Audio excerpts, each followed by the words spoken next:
A very good afternoon, ladies and gentlemen. Let me first of all say on behalf of Climate Governance Malaysia and all of our supporters, I'm very humbled that you have taken time out of your Friday afternoon, especially when it might cloud up and rain later on, to be here for this.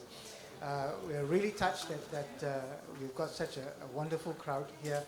And of course, we'll have Joe here from the World Bank. I'm told he's got a lot of slides. So take your notebook out and be ready to write down a lot of things. He has assured us, however, that the PDF version can be shared. Without any further delay for the World Bank, please welcome Joe.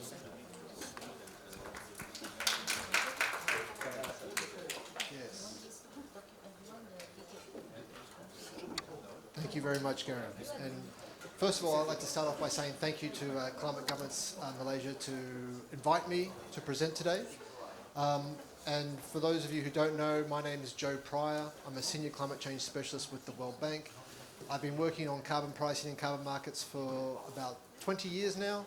I've just recently moved 2 weeks ago to Singapore, so it's a good opportunity to be in the region, in Malaysia, and to share some of the things that I've learned over the course of my time working on carbon pricing.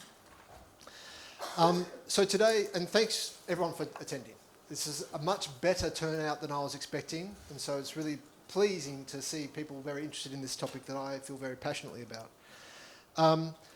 So we've tried to cater today's masterclass on carbon pricing that's specifically geared towards things that are relevant for business and policy leaders. And that is not just private sector and public sector, but also in terms of non-government organisations. And so I'm not sure where everyone's from, but I'm hopeful that this will be relevant to you. I also recognise that there will be a range of existing knowledge and experience in the room. And that is always the case with the technical topic like carbon pricing. But we're going to work from fundamentals to implementation. I'm hopeful that everyone will be able to get something from this. But essentially what we're trying to cover today is the what, why, how and where of carbon pricing and carbon markets. I'm trying to ask some very simple questions and hopefully answer them. There's actually a lot of people here, but it's still relatively small. I think these sessions work best if they're informal and interactive. So if I'm talking, something doesn't make sense, or if you have a question, you want to know more, please raise your hand and interrupt me, and we can have a dialogue on specific things. I'll also try and pause as we work through specific kind of content elements, so there'll be opportunities for questions. And on that, we're very lucky to be joined by experts to be able to provide insights from Malaysia and the region. We have Aurora from UNDP and Rizal from Bursa, Malaysia. And so not only will they be presenting interventions with their insights from the region, but I encourage them to be able to answer the questions, the tricky questions that I can't answer. So we'll keep this going today.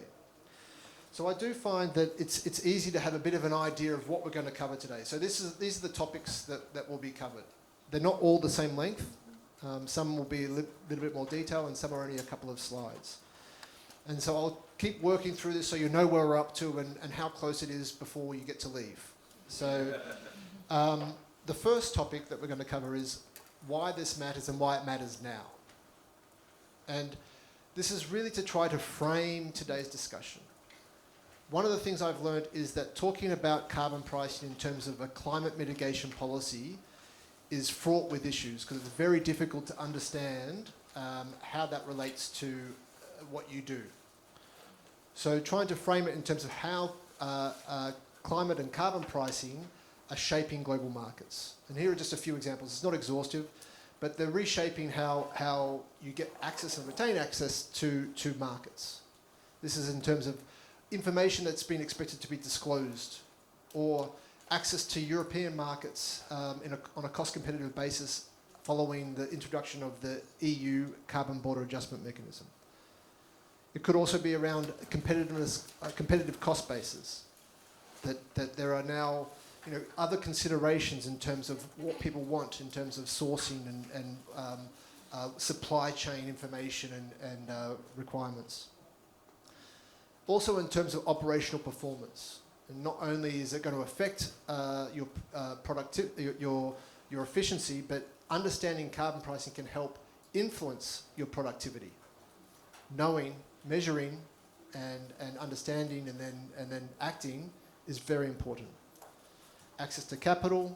Lenders and investors are increasingly wanting to know details about emissions exposure, carbon price exposure.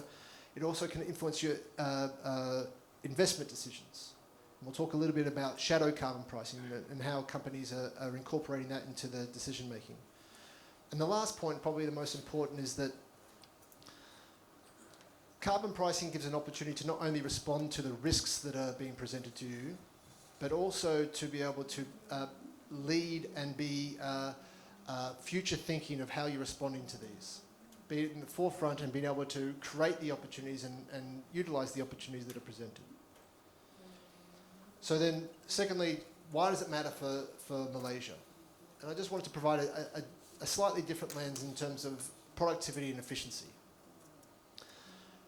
Malaysia has already started to decouple its growth from emissions, and we can see that on the left-hand side, the graph here talking about how GDP has actually increased by over 5.5 times, whereas over the last few decades, while emissions have only increased about 4.5 times. So there's definitely progress here, but there is still room for improvement. And on the right-hand side, you can see that Malaysia is relatively high in terms of emissions intensity. And there's a few ways you can measure emissions intensity. This is the graph is relating to emissions per capita, but also in relation to emissions per GDP, Malaysia remains higher than ASEAN peers. And so the fundamental point here is that carbon pricing, carbon efficiency, is no longer just an environmental issue, it's a competitiveness issue. It's competitiveness in terms of, which is then permeating into things like fiscal policy and trade policy. And that influences businesses and business decisions on multiple fronts. So the first thing, that just to try to make sure that everyone's still paying attention after 2 slides, if everyone could pull out their phones and go to the Slido, and there's no right or wrong, and I just want to gauge what people are thinking as to what does it mean when you hear carbon pricing? What's the first thing that comes to mind?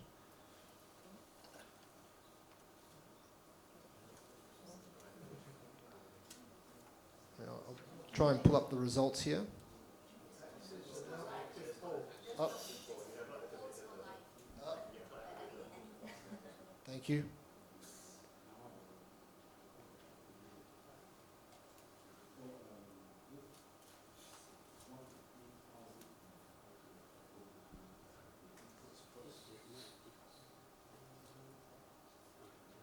Has everyone got the slide open though?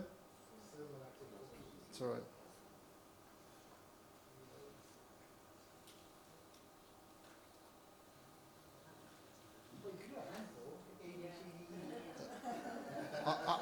I'm confident. I'm confident I can make this work. Oh, wait, here we go. Huzzah! Technology. All right, let me pull this back across so we can then start to see.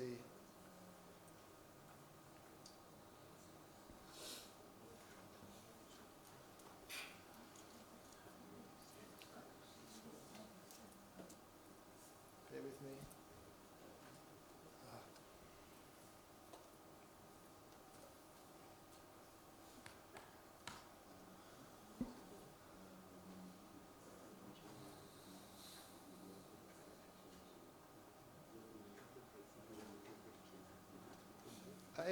Are people able to vote? Yes. All right.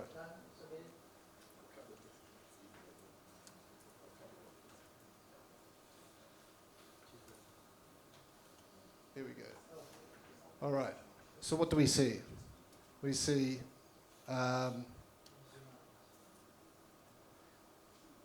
so 35% carbon tax, 37% carbon markets, Interesting. Emissions trading is only 9%. Interesting. And the reason why I wanted to highlight this is so many times, and I think this is particularly true in Malaysia, when you say carbon pricing, you're saying the same words, but people are thinking different things. And it leads to a fraught conversation about policy and what it means. So let's return to the slides. There we go.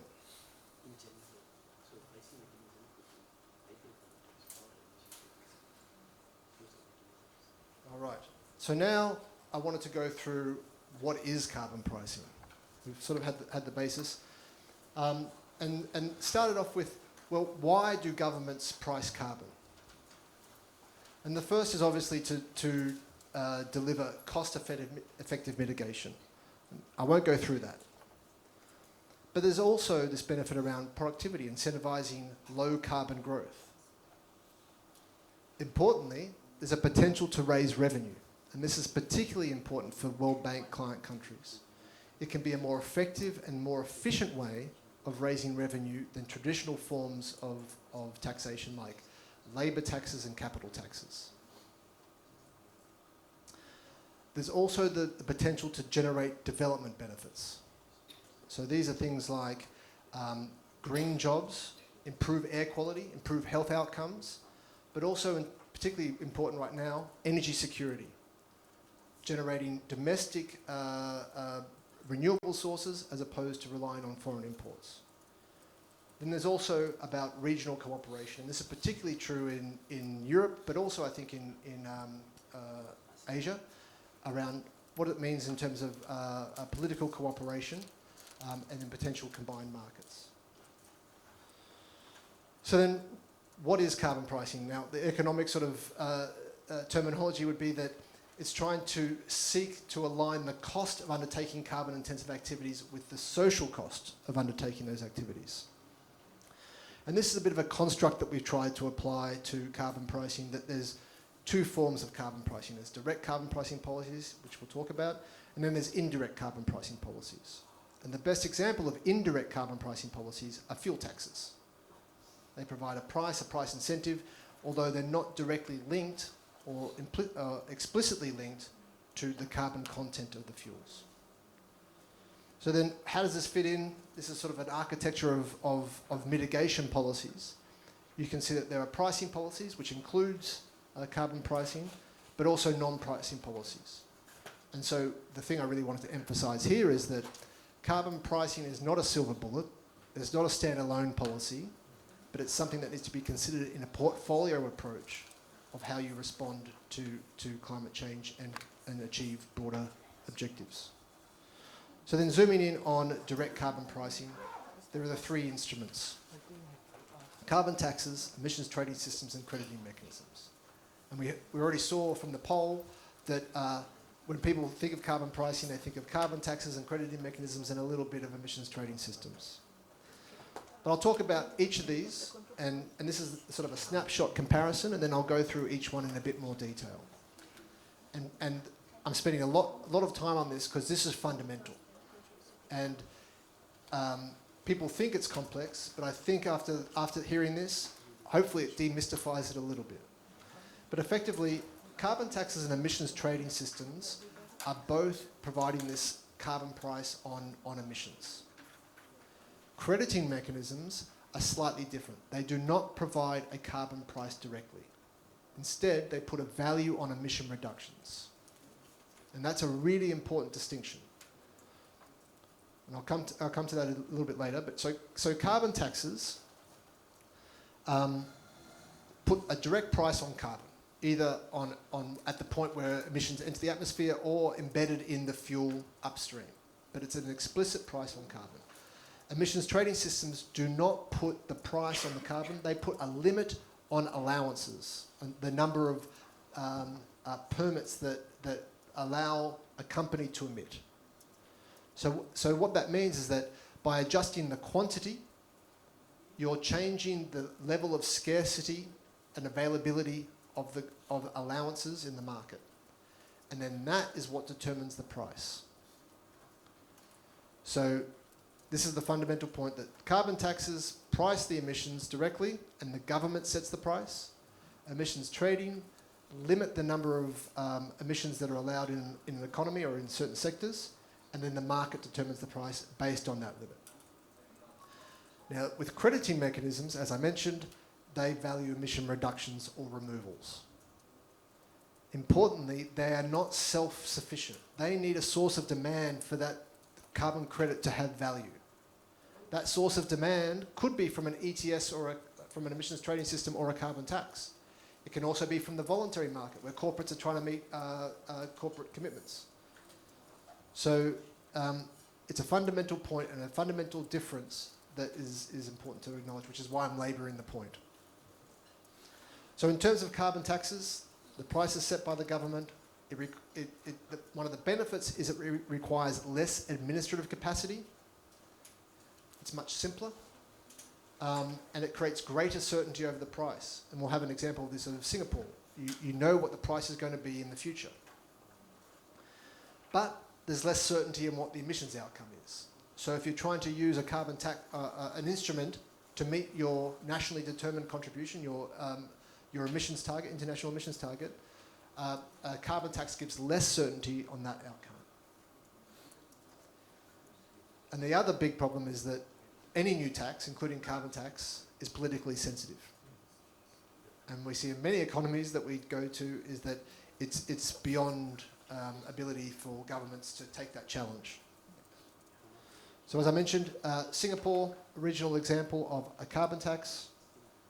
And here you can see, the main point I wanted to emphasise is that you can see this very defined pathway of tax increase, price increase, and also a trajectory of where that price will be. So if you're a company going to make an investment decision, knowing what the price is for the lifetime of that investment is hugely beneficial. So emissions trading systems, as I mentioned, they place a limit on greenhouse gas emissions. The price is therefore determined by the market. It provides greater flexibility regarding where and when emissions occur. The temporal, the flexibility that you have over time is far greater than under a carbon tax. You're also able to trade amongst companies, both within your sector and across sectors. But they can be more complex and tend to be more complex than carbon taxes, and they require additional infrastructure.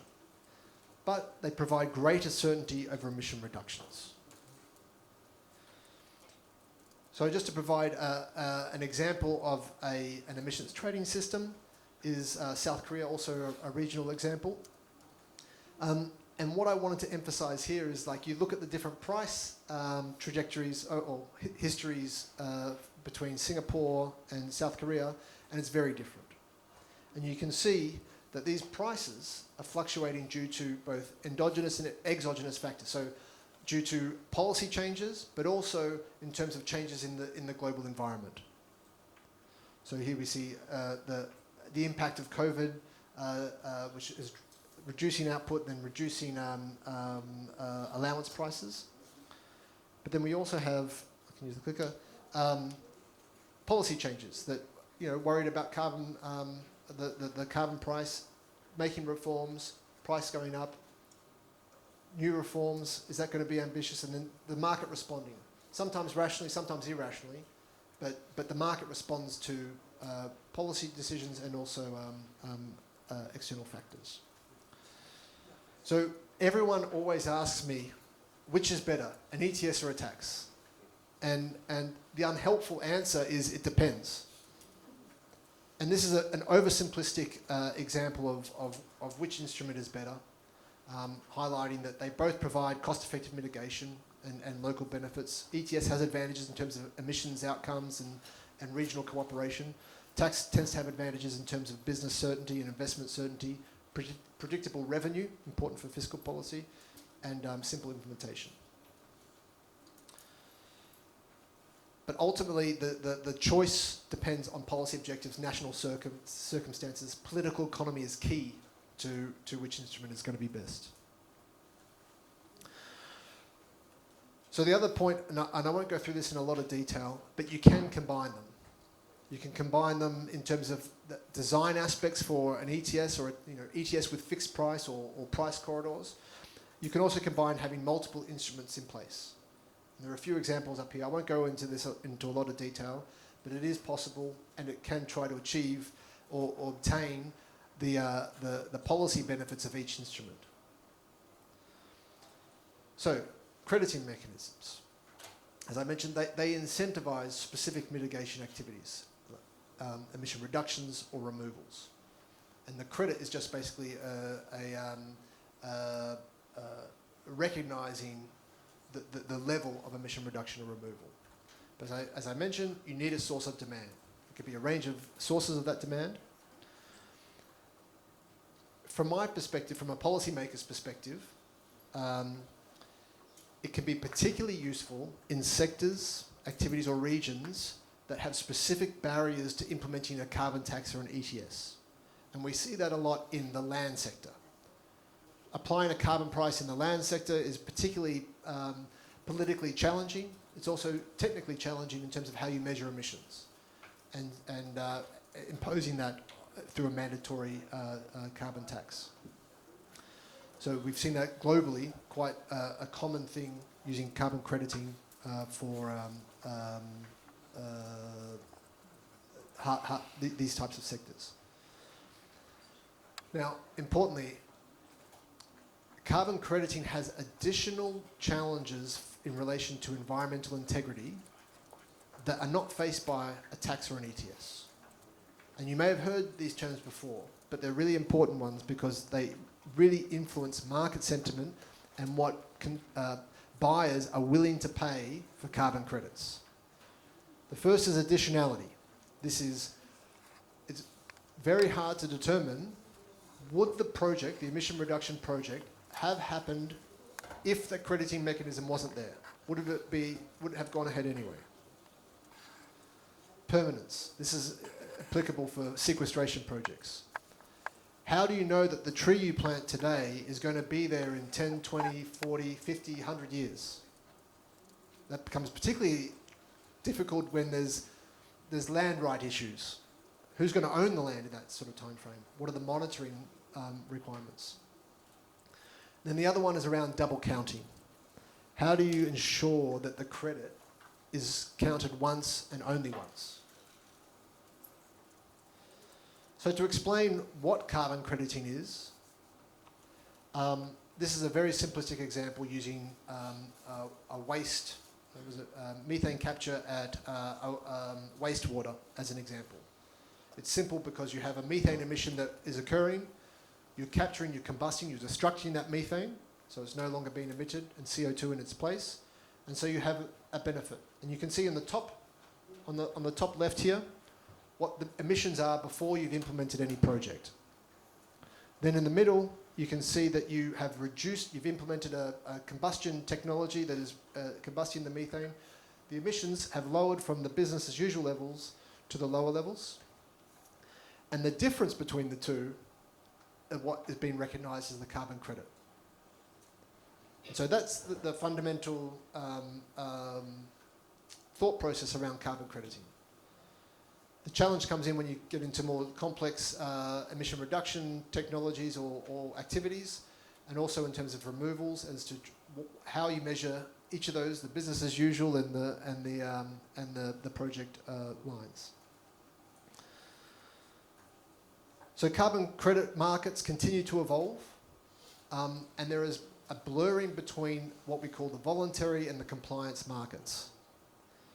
So this is an, excuse me, this is an oversimplistic example of trying to categorise the carbon credit markets.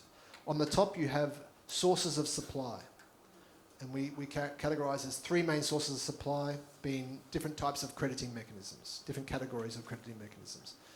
International crediting mechanisms, like what we see under the Paris Agreement, domestic crediting mechanisms, like with California and other jurisdictions, Australia, independent crediting mechanisms, which most people will be familiar with, like the gold standards and Vera VCS. Then on the bottom we have different categories of market segments of demand. You have international compliance markets, you have domestic compliance markets, result-based finance, and voluntary carbon markets. And it all seems very easy and discrete, but in reality, it's a bit of a spaghetti that you can use some credits from certain mechanisms for different end uses. And there's no problem with this, but it means that when you talk about what a credit is and where it's being used, it can get complicated in terms of what is a market, because they're not discrete markets. There's overlap and interlinkages. There's no problem with that, but it's just the nature of the world. It has the perception of making it more complex in terms of how you engage. So that's the end of the 101. And I just wanted to finish off with, well, okay, that's all great, but why should businesses care? The first is that there is emerging policy risks. It could be future regulation in terms of a new ETS or a new carbon tax being implemented, new disclosure requirements or carbon costs that will be imposed through other ways. There's changing expectations in terms of consumer preferences or what consumer expects, what investors expect.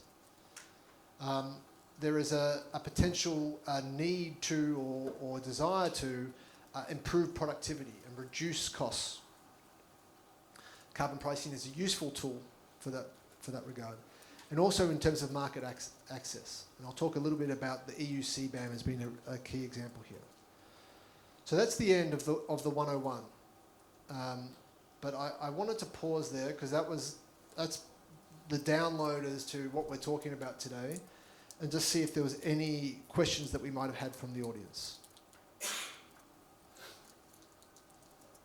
And no questions is fine too.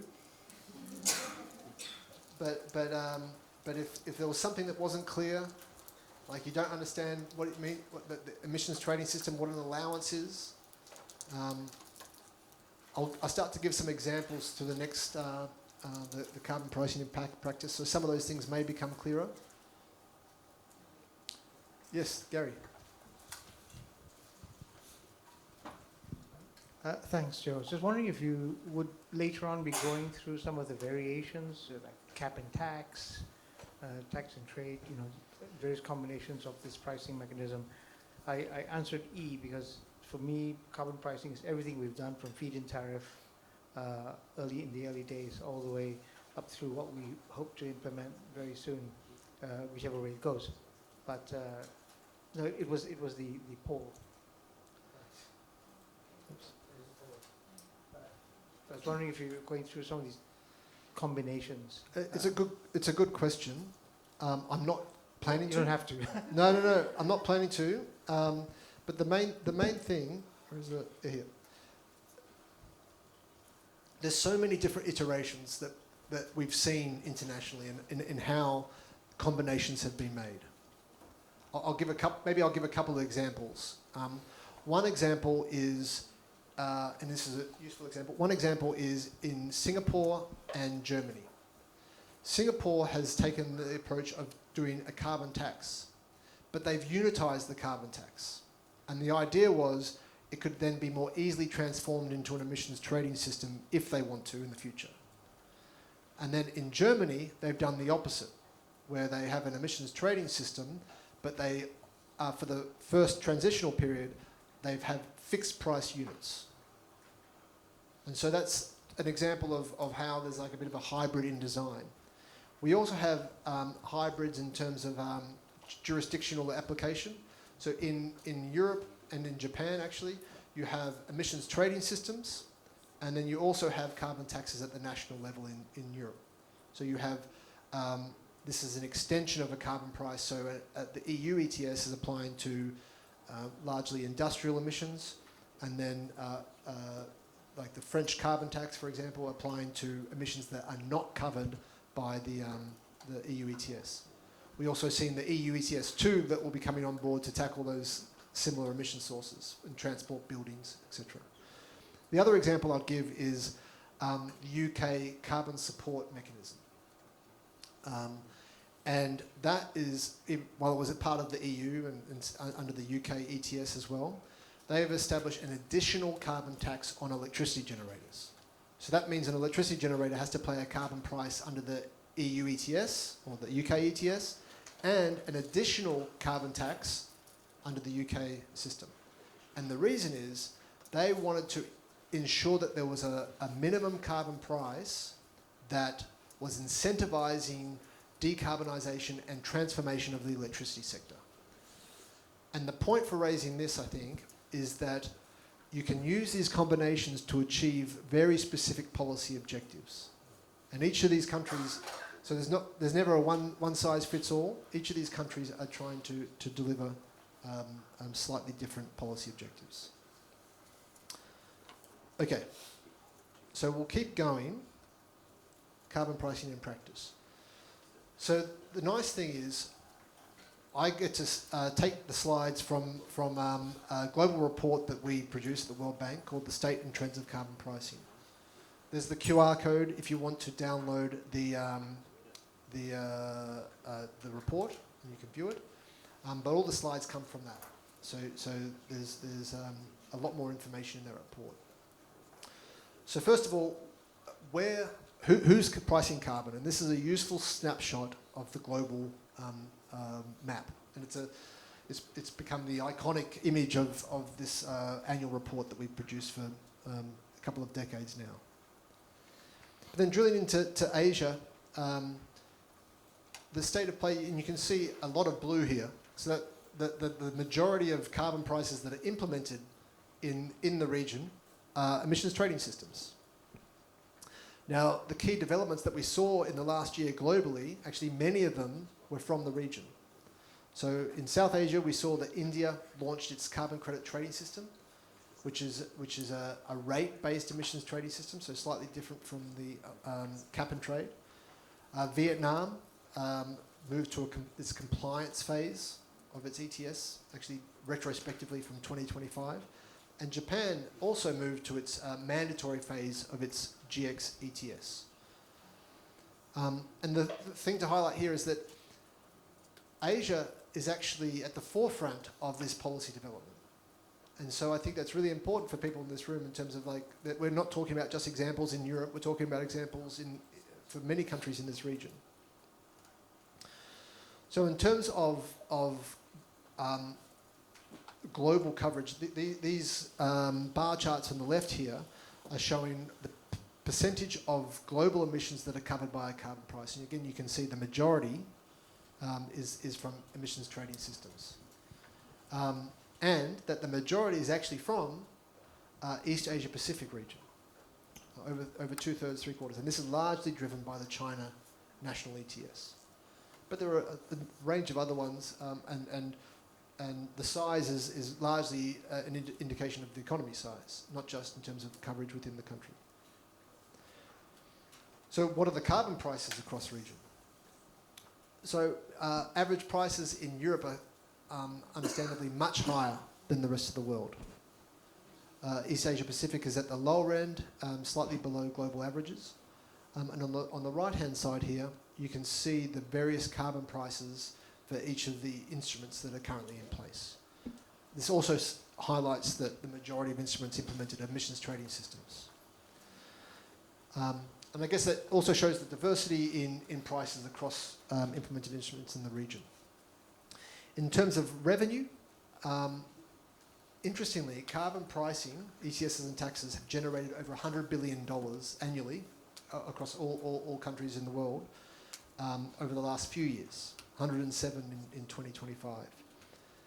But you see, from East Asia Pacific, even though they contribute 70+% of coverage of global emissions, of carbon pricing emissions, only 2% of revenue is coming from countries in the region. And the reason being, most of the emissions trading systems are done through a free allocation process. So businesses are not paying the government for those allowances. So that's why you see 87% from Europe, Central Asia. Most of that is from the EU ETS and the Germany ETS, generating the bulk of the revenue. So now just switching to carbon crediting. and I suspect that there's a lot of people in this room that are more interested in this.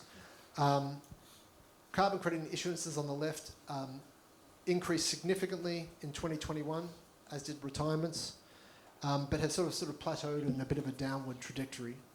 And on the right here, just it's highlighting those crediting mechanisms that I mentioned before, where they're coming from. Retirements are probably the best proxy for demand that we have. Again, in 2021, there was a large jump in retirements for voluntary purposes. That started to plateau down. But we can see an increasing proportion of retirements for compliance purposes. These are credits that are being used to help businesses meet liabilities under various systems. So South African carbon tax, the Alberta carbon tax, Australian safeguarding mechanism, Colombia carbon tax, California emissions trading system. So these are credits that have been retired in those systems to reduce liabilities. This is highlighting these are sources of demand for the credits and a growing source. And then this one is highlighting what the price of carbon credits are. These are those emission reductions and removals. And what I wanted to emphasise here, well, first of all, the price range between like $1 and $14. But prices in carbon credits are dependent on the attributes of those credits.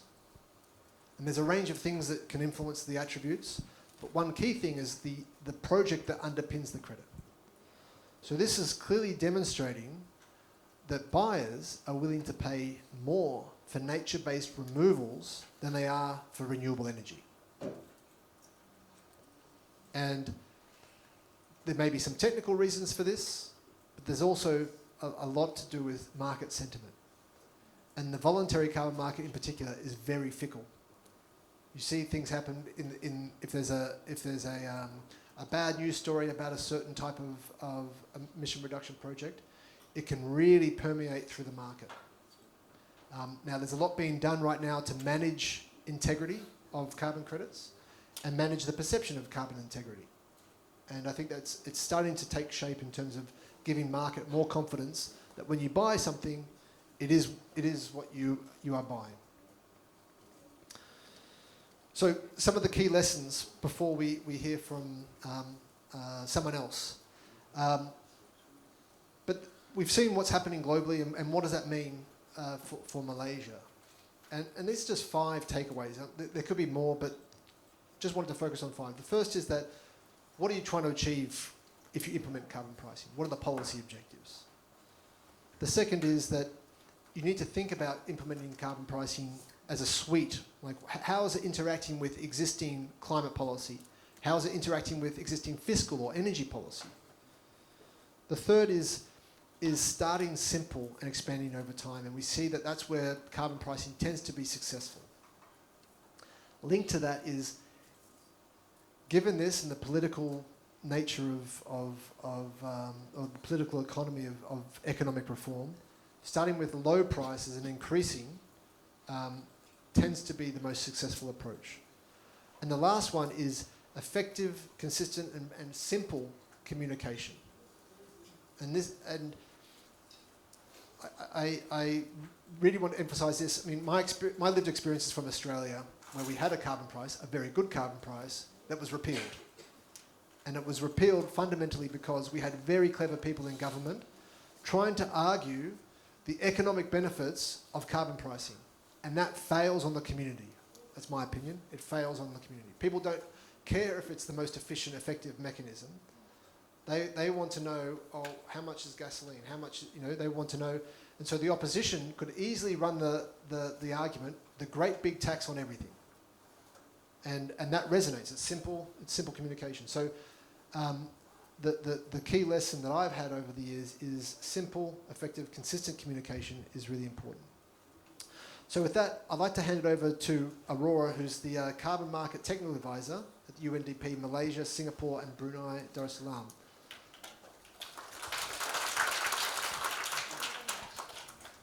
Good afternoon, everyone. Thank you so much for having me here, and thanks, Jill, for your very insightful session. All right, that's good. So today I'm here to share some initiatives that UNDP has been doing around the globe to support the government to develop their own carbon markets. I guess by now you already have some idea of what is carbon market, carbon pricing instruments, and how is it being done in different countries. So under UNDP's High Integrity Carbon Market Initiative, which is launched in 2023 at COP28 in Dubai. So it is part of the UNDP Global Portfolio Climate Promise to help countries to implement their NDC. So under this High Integrity Carbon Market Initiative, we provide countries with different packages depending on their needs and their priorities to help them to kickstart with their carbon market development. So at the readiness phase, we offer to support the government to strategize their carbon market strategy. And in the implementation phase, we also offer to develop governance structure and framework to implement the Article 6.2 and also ITMO's transaction.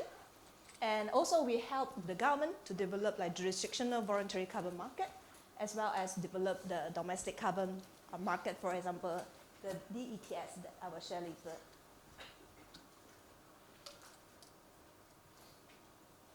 So across all the different offers that we offer to the government, we also apply the core elements, including the social and environmental safeguard, as well as the enhancement of SDGs. So the strategy outcomes, we have three. One is definitely to unlock the carbon market finance to help the government to enhance the implementation of NDC and also the SDG. And the second one is to fostering equity in carbon markets, improve outcomes for host countries as well as, most importantly, our local stakeholders. And the last one is to increase the supply of high integrity carbon credits at a global level. So our strategy to scale up a high integrity carbon credits and also to enhance the integrity is to integrate high integrity guardrails across all carbon programs at project, sectoral, as well as jurisdictional levels. And we also support the government to establish enabling policy, regulation, legal framework, and institutional capacities to ensure that they can operationalize the market in a sustainable and long-term time frame. So lastly, we help to convene diverse stakeholders, not only include the policymakers, the investors, the project developers, but we also ensure that civil societies, orang asli, for example, local communities and women, they are all included in the decision-making process. So today I will take Vietnam as an example to showcase how we help a country to develop their carbon market. This is a very recent example. They only launched their national ETS end of June this year with the support of UNDP. So Vietnam has very strong commitment on their NDC target. As you can see, they already pledged to reach net zero by 2050. But to achieve NDC commitment, just like Malaysia, it requires very intensive investment. For example, for Vietnam, to achieve their unconditional NDC, it will require 21.7 billion USD to ensure this transition happen. And to achieve the conditional NDC, it will require a staggering of 87 billion USD. So carbon market actually comes in as a very efficient instrument to bring climate finance from global market as well as private sector to help country to bridge the finance gap. So Vietnam domestic ETS are structured in 3 different phases. So during the preparation phase, the country developed and completed the legal framework to ensure that there is already a legal basis set up to operate the carbon market. And very importantly, they have to establish the critical infrastructure to operationalize the carbon market. I'll go into detail later. And during the pilot phase, which was just launched 1 month ago, they will do a pilot domestic carbon trade exchange covering 3 sectors. One is thermal power, iron and steel, and also cement. And they will continue to finalize the legal framework. So the DETS will officially operationalize from 2029, and the official DETS will be hosted by the Hanoi Stock Exchange. and they will further improve their legal regulations and also infrastructure. So this was the launch of their domestic ETS just not last month, but 2 months ago, end of June. And this will lay the groundwork for the trading of GHG emissions. And the pilot will allocate 511 million tons of CO2 equivalent to 110 big emitters.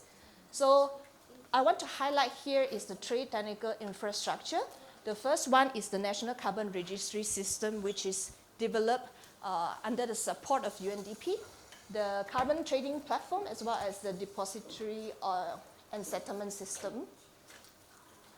So this is the design of the National Registry System of Vietnam ETS. So you can see on the left is the National Carbon Registry, which is governed by the Ministry of Agriculture and Environment. So in this registry, it will track and record the issuance of emissions allowances, including the registration, transfer, borrowing, credit offsetting, surrendering, and also reporting of all the emissions allowances under the ETS. In addition to that, it will also track and record the carbon credit in terms of their registrations, retirement, and also cancellation. So this system will be connected to the other two systems, which is governed by the Ministry of Finance. The first one is the Hanoi Carbon Exchange, where they will provide the trading services to the participating enterprises to trade emissions allowances. And also in future, it will expand their function to include the auctioning of the emissions allowances in the official stage of the DETS. So in future, which is the green box, which hasn't been done yet, in the final phase, UNDP can also support the Vietnam government to expand the function of the National Carbon Registry to connect with the international carbon market, including Article 6.2, Article 6.4, as well as independent voluntary registries, for example, Vera and also Gold Standard. So these are the support that provided by UNDP from the very beginning, much earlier than the launch of the pilot project this year. So the work started in 2018 already, including the research on opportunities in terms of carbon market, as well as the translation of the requirement of UNFCCC 6.2, 6.4, and as well as the development of a national technical standard, which is their national carbon crediting standard for forestry-based carbon project. On top of that, we also provide capacity building.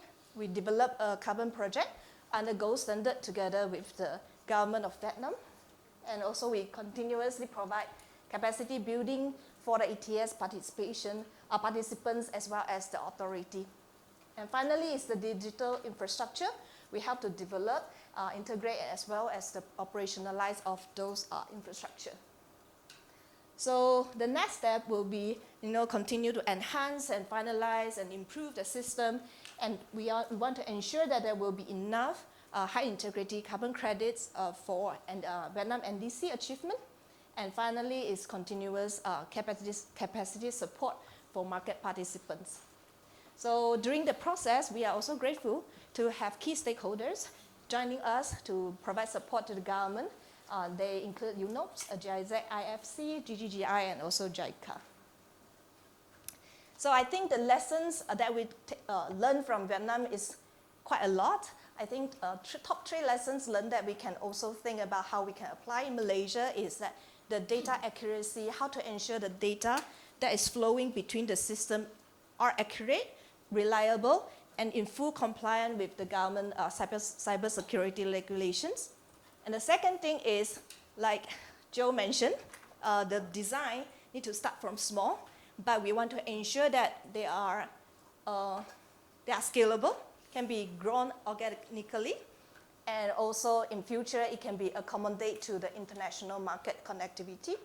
And finally is the regional and global resources mobilization, because developing a national carbon market is not easy. As you can see, today capacity building is also part of that kind of efforts to help build the national capacity in terms of the operationalization of carbon market and we need expertise, and we need funding. And UNDP has about 10,000 people around the world that can support the government to achieve this development. So I guess that's the end of my sharing. If you have any questions, feel free to connect me at my email or talk to me later after the session. Thank you so much. Thank you, Aurora. Does anyone have any questions for Aurora? Oh, yes, we do. Excellent. Two questions. I'm Sharifah. I'd like to first refer to your slides. I think you showed about the price of carbon pricing with so many varieties, with renewables at the lowest. Could I inquire with the World Bank, now that nuclear power is emerging as a very important clean energy, will you incorporate carbon pricing for nuclear facilities? First question to your good self. And for you, Ms. Aurora, thank you for showing us the great work that you're doing with Vietnam. And you showed that the three sectors, which is the pilot phase, would be power, steel, and cement.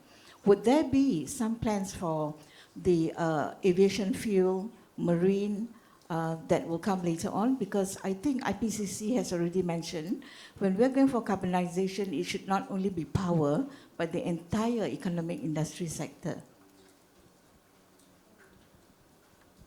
I'll go first. It's a good question on nuclear. So a couple of comments. These are just comments from myself. Okay. The first one is that I believe that there was potential for this previously under the CDM, and there weren't any projects that came forward, and part of that is the cost, the financial aspects of it. The second thing is the political economy, and as you see the different prices across those credits, the willingness to pay for specific, company essentially, particularly in the voluntary space, companies are buying carbon credits to offset their emissions, and they're selecting credits based on things that align with their corporate strategy and corporate ethos. And to be really crass about it, what they want are projects that look good in their corporate brochure, right? Like I'm just to be really blunt about it, and this is just my opinion, that they want, and the best example I have is I did a lot of work with the aviation industry, both, and in Australia at the time, they had a compliance program, and they also had voluntary offsetting program. In the compliance program, I think the only consideration that they had was least cost. They were buying credits at least cost. In the voluntary system, they were buying things, a portfolio that represented what they could put forward in public statements. Cost was a key part of it, but the type of project really informed what they were buying. And that's why, if there's bad news about the project that you're buying, it fundamentally undermines the intent of what you're trying to do with the offset. That's a long-winded answer to say, I think nuclear carries a lot of perception issues, rightly or wrongly, and so I think that there would be, in the voluntary space, difficulties in how that could be done. I'll stop there, and then Aurora for the sustainable aviation fuels. Thank you so much for your question. So I think for every countries, when they select specific sectors to implement their carbon pricing instrument in the very beginning phase for certain reason, usually the country will start from their power sector because those are the big emitters, and the number of entities that you have to regulate is considerably smaller. For example, if you're trying to regulate transportation, then the number of entities that you have to regulate is a lot.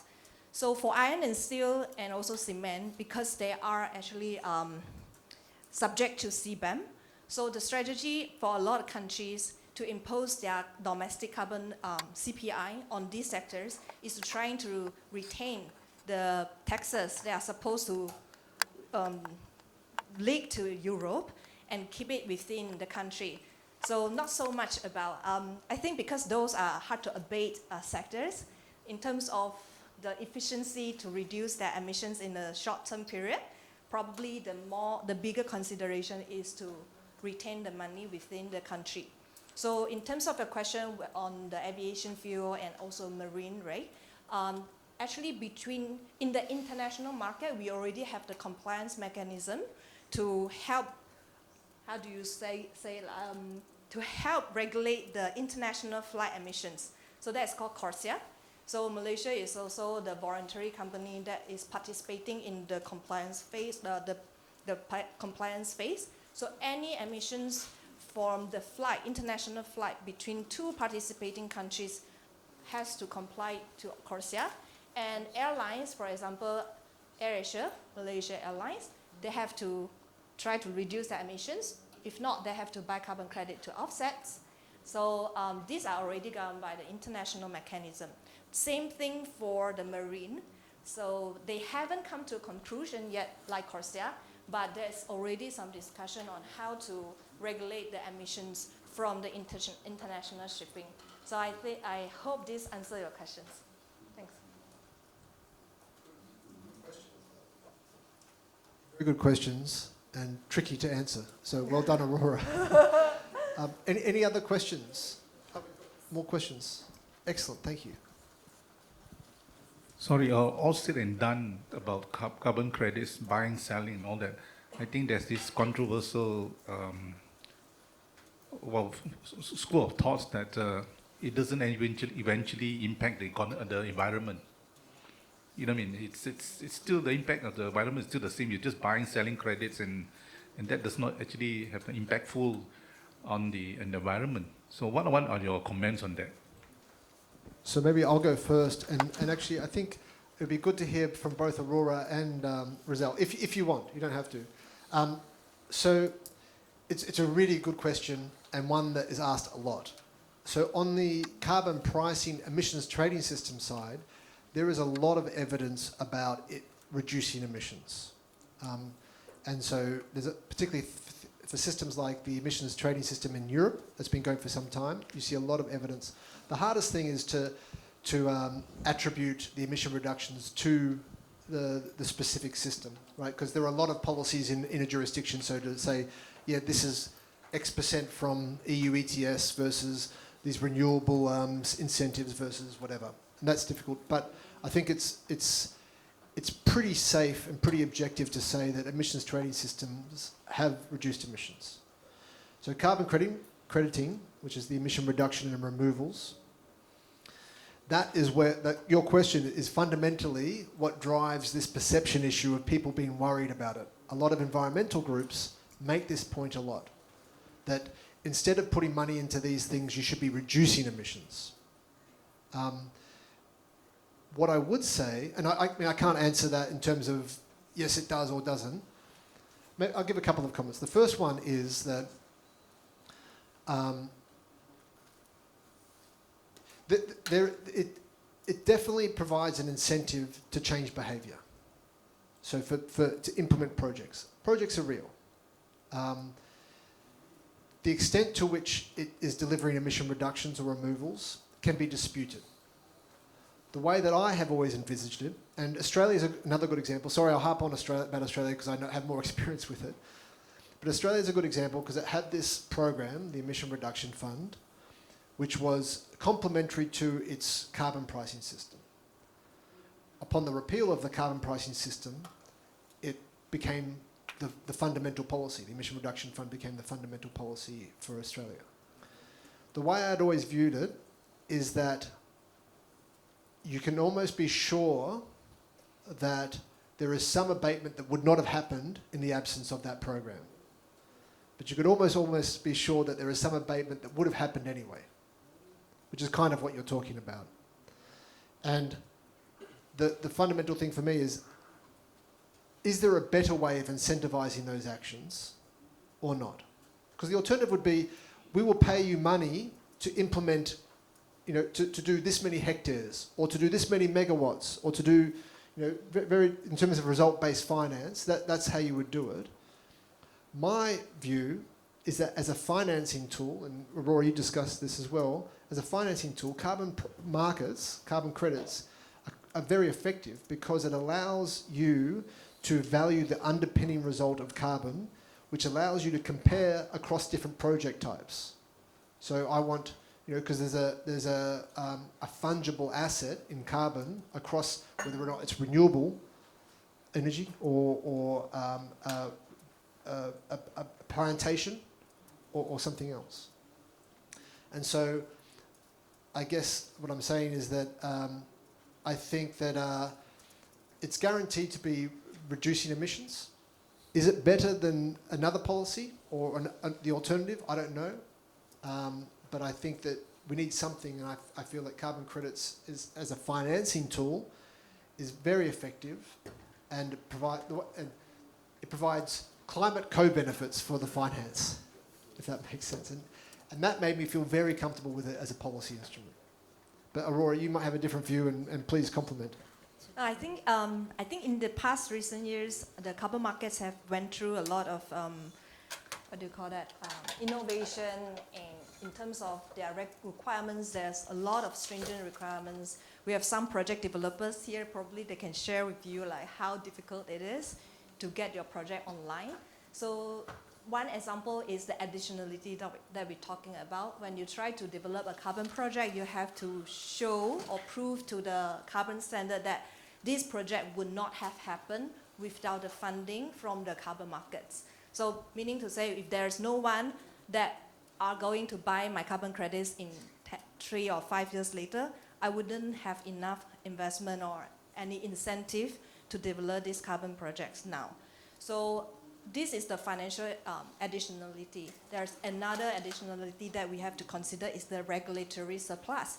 If the project activity is already required or mandated by law, for example, if the government say that you must install renewable energy at your warehouse, if your warehouse productivity is above certain threshold, then this is already regulated by policy that is considered not a surplus, not additional, so you cannot develop a carbon project and claim carbon credits from this action, because without carbon market, this project will still going on because it's mandated by law.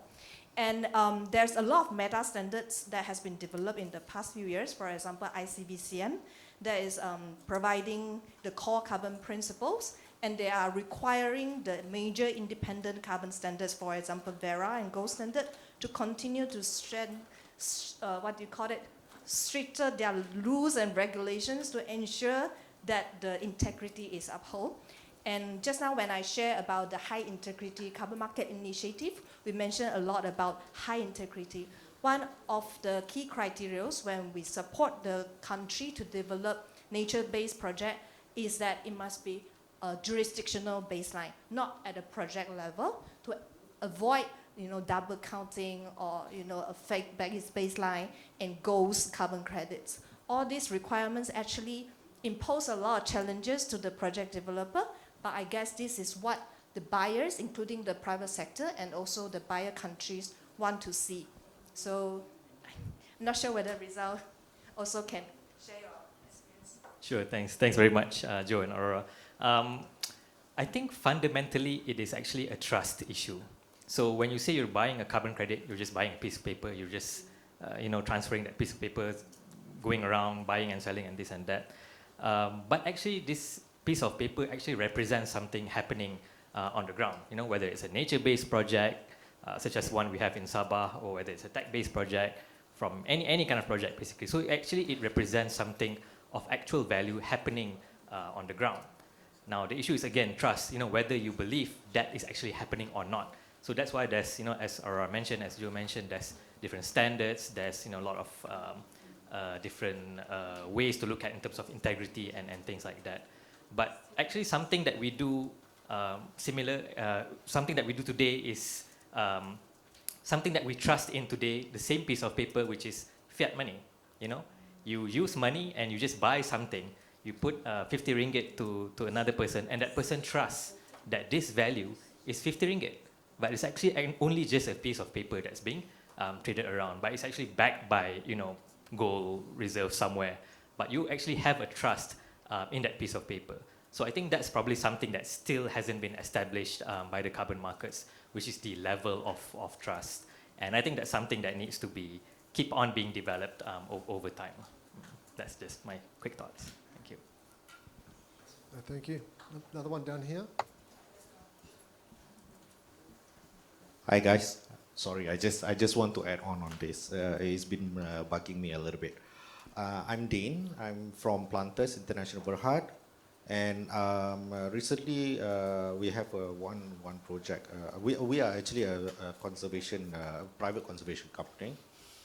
So we've been dwelling into this carbon credit as one of our blended finance pathway that we are working on at the moment. So currently we have one big flagship project which is on the coastal oasis Sungai Klang, covers about 101,000 acres. Need a lot of money, okay? So we started to look into this carbon crediting. So currently we are a registered supplier for the NBS and also BICRS, but the off-takers has been asking when our credits will be online, okay? So the problem is that when you're developing a project, putting up the price, it goes back to how much is the cost, right? So essentially, whatever that we have been looking around for the past few years is not really exactly enough to cover the cost of me doing my conservation works, okay? Be it NBS, be it BICRS as well, okay? So at the moment, we've been dealing with quite a number of off-takers like Climeworks, the Carbon Futures, name it. Quite a number of them has been in touch with me, and of course, I will wish to get the highest price as possible. But at the moment, they're telling me that it's somewhere about the market is going on about half of what my asking price is. But even so, at the moment, for the NBS, is going about $90 because mine is mangrove based, and for the BICRS, it's about $200 to $250 per credit at the moment. We are discussing at the moment. So, the thing is that from all the analysis that I have seen lately, and even your presentation earlier, Joe, that it's still at somewhere about at that $10-ish, $15-ish. So why is it not being reflected?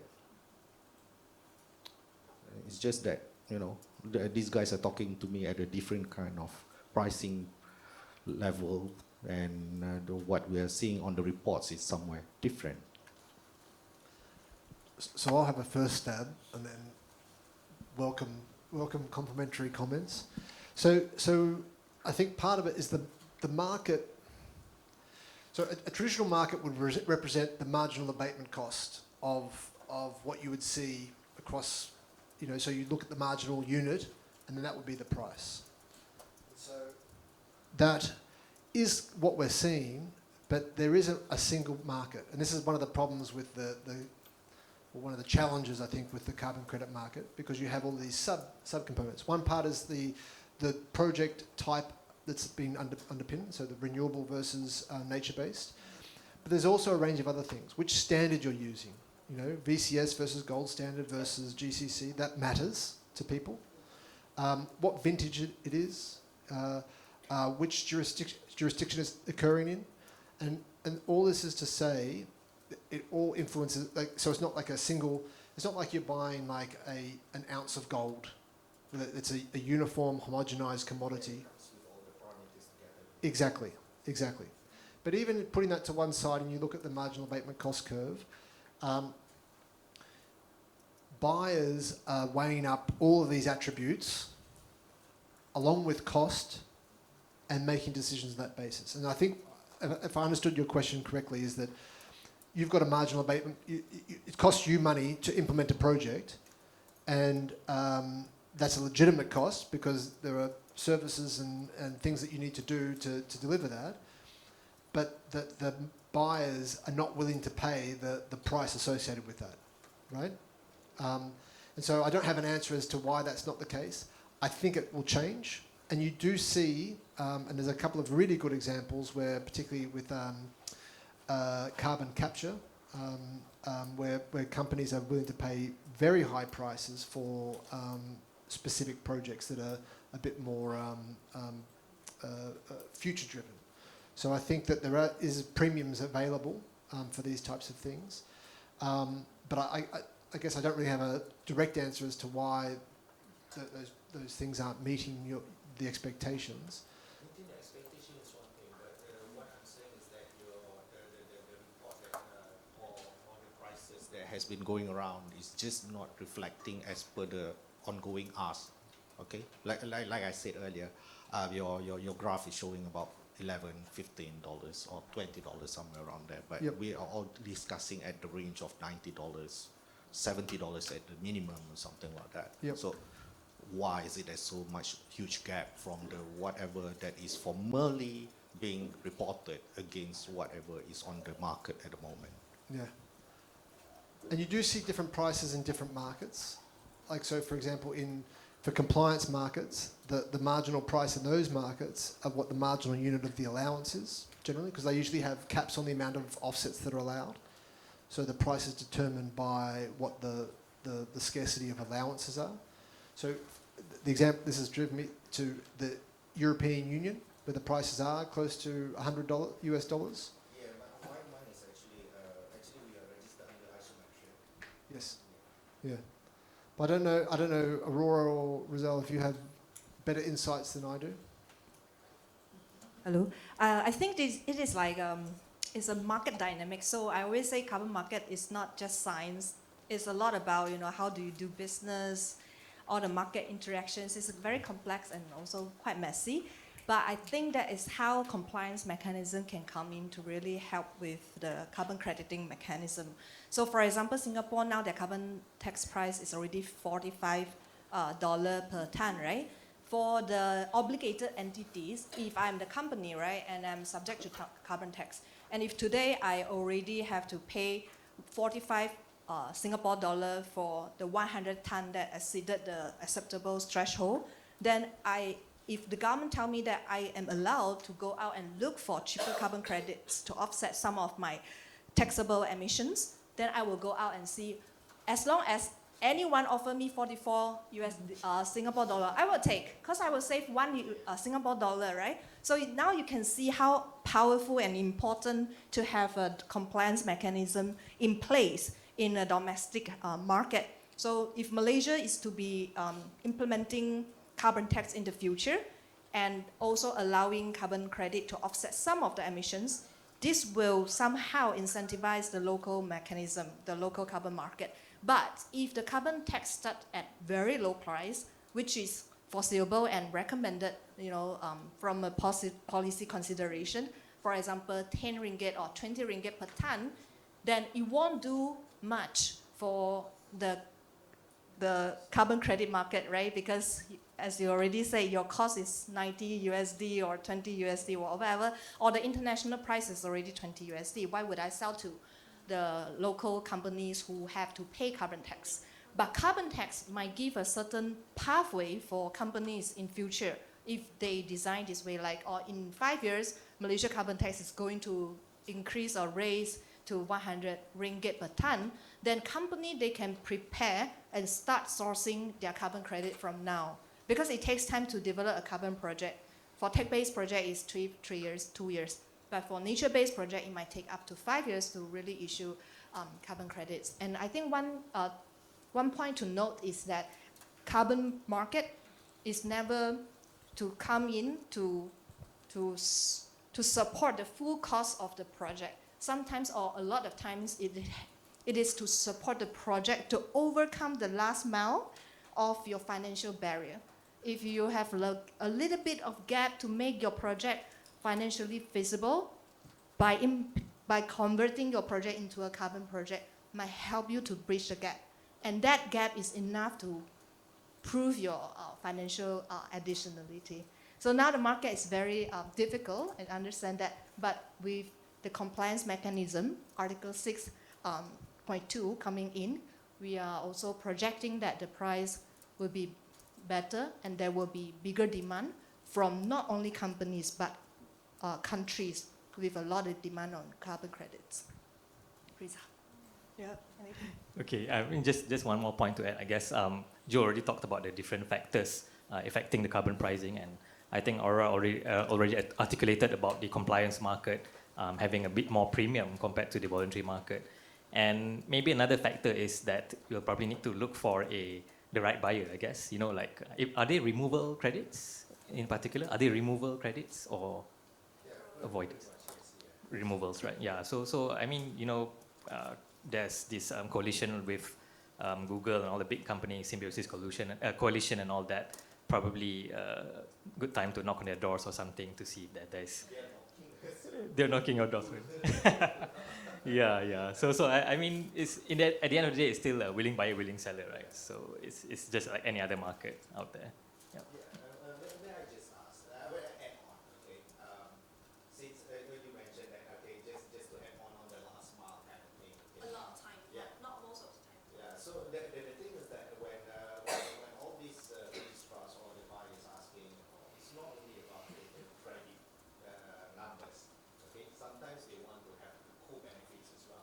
So if they say they want to have the co-benefits, the whole package of it, they got to pay for everything. So small bit, nah, it doesn't work. That's my thing. Yeah, I guess like Vera, for example, I'm not too familiar with isometric, but of course Vera has their own co-labeling, the CCB label, so that usually will be accorded a bit higher premium, and you can even get like different tiers, gold, silver, and all that, which could command different kind of pricing as well. So I'm really not too familiar with isometric, if anyone is. Hello, I'm also not familiar with isometric, but there are some project like biochar project in Malaysia, right? It's still quite expensive if you want to implement the project. And if you are using Vera standard, there are some strict requirements on the fixed stock and also the market that you can sell to. So it very restricting your profitability. So in the end, a lot of biochar companies, they are not doing carbon project. They're just selling the biochar to Europe countries, and they can even earn much higher profit than converting into a carbon project. Because converting it into a carbon project, your fixed stock must come from certain area, and you must not allow to sell your biochar outside of Malaysia. And in Malaysia, the biochar price is like very low. So in the end, your profit will solely come from carbon credits, which is high, but the amount of carbon credits that you can generate from a biochar project may be limited depending on your size. So in the end, the project is still going on, but it's not a carbon project. They will be just producing biochar and go to different markets. So I guess carbon credit is just one of the many, many tools for you to, get some climate finance from different ways. And I guess out of all these climate change toolbox, the climate change toolbox, we can deploy them, strategically and see what best fits for your project. Thank you, and thanks for the discussion. That was really good, but we're a little bit behind schedule now, and I've been accused of having too many slides already, so I'll keep going. But thank you, and also thank you for your responses, very helpful. So please join the Slido. This is just a fun intervention. And the only clue I'll give you is that I haven't talked about this yet. So I haven't talked about this. So it's just which of these came first? The EU ETS, the Finland carbon tax, Singapore carbon tax, or China national ETS? And which was implemented first? So I'll give you another few seconds to implement.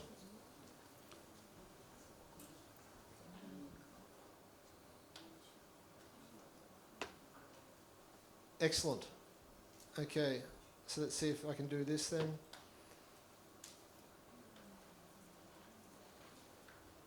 So we have 55% saying Finland, 38% EU ETS. Interesting. Okay. The answer is, if I can get this to work,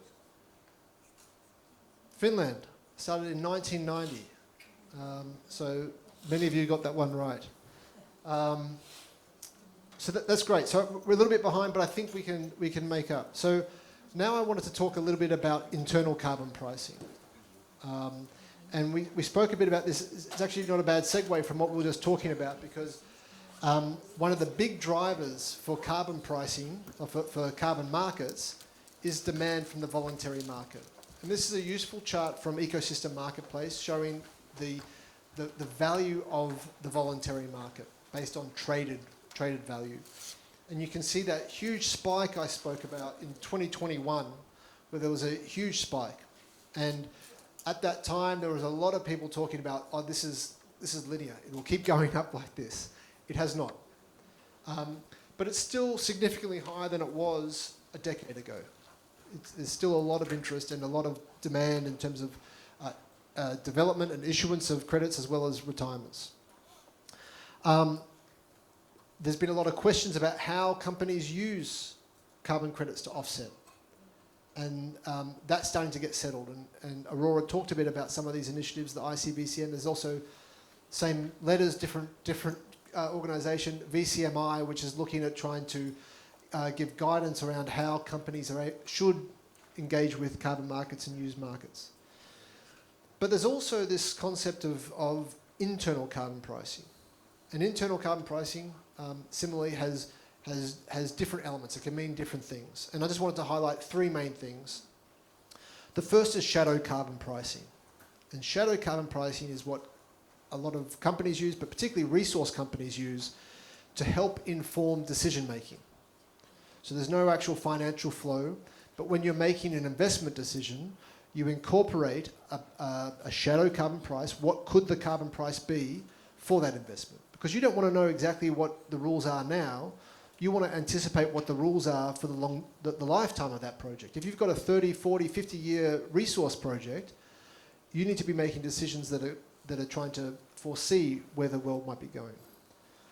The implicit carbon price is around, okay, you implement a project, there's an additional cost like Aurora spoke about on top of like your standard project, but to make it more emissions friendly, you do something else, and once you work out what that additional cost is and what the abatement that's delivered, that's an implicit carbon price.